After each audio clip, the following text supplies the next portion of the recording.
Well, tonight, hundreds of Uyghur Muslims and fellow protesters rallied near Washington, D.C., calling on the United States government to expedite asylum cases and grant refuge to Uyghurs, Kazakhs, and others facing persecution. To act immediately to address this humanitarian refugee crisis that is being overlooked. We ask them to help uplift the Uyghur and other Turkic peoples that have fled genocide. Uyghurs and people in East Turkistan, which China calls Xinjiang, have sought independence from Beijing for years, yet the Chinese state has steadily persecuted the Uyghur people, sending millions to concentration camps that China calls re-education camps. Here with us now is Salih Hudayar, Prime Minister of the East Turkistan government. Salih, it's great to have you with us this evening. Thank you so much. So this spring, Republican Senator Marco Rubio and Democratic Senator Chris Coons joined together on a bipartisan bill to allow Uyghurs and the people of East Turkestan eligibility for priority refugee status in the United States. How important is this issue? This is very important given the situation of the ongoing genocide. Many countries in the Middle East, including Turkey, Egypt, Saudi Arabia, other countries in Central Asia like Kazakhstan, Kyrgyzstan, and Tajikistan, and even South Asian countries like Afghanistan, Pakistan, Cambodia have been deporting Uyghurs at the request of the Chinese government. And these Uyghurs are being sent into, the concentration camps and prisons. Hudayar, can you describe the dire situation Uyghurs and the people of East Turkestan face today under control of the Chinese government? Yes, at the moment, according to the U.S. Department of Defense, there's at least 3 million Uyghurs, Kazakhs, and other Turkic peoples in concentration camps.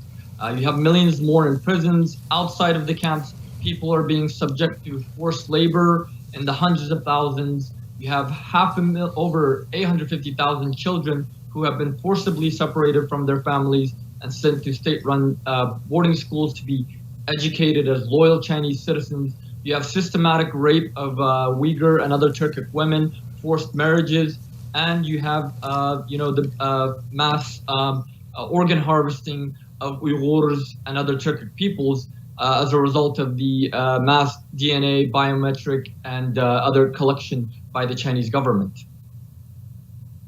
Uyghur people fleeing China have sought refuge in other countries we know outside of the U.S., and there's growing evidence that shows China pushing those host countries to round up and deport Uyghur people back to China. Can this be stopped?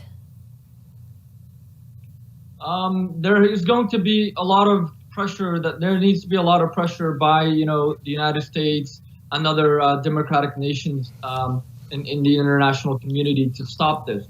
However, because of the economic and political ties of these certain countries, we don't think that we can necessarily stop this. And that is why we're calling on the United States and other governments in the free world to grant refuge, priority refugee status to Uyghurs, and to expedite the asylum applications of those that are already here in the United States and other countries.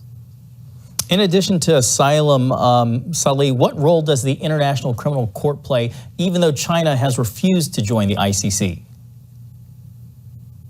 Well, the International Criminal Court, given the precedents with the Rohingya and Myanmar issue, they can establish jurisdiction to investigate Chinese officials for genocide and other crimes against humanity, because the fact that part of the crime is happening in other countries that are member states of the ICC, like Tajikistan, which has deported over some 3,000 Uyghurs in recent years. All right, Salih Hudayar, Prime Minister of the East Turkestan government in exile. Thank you so much for being with us today. Thank you for having me.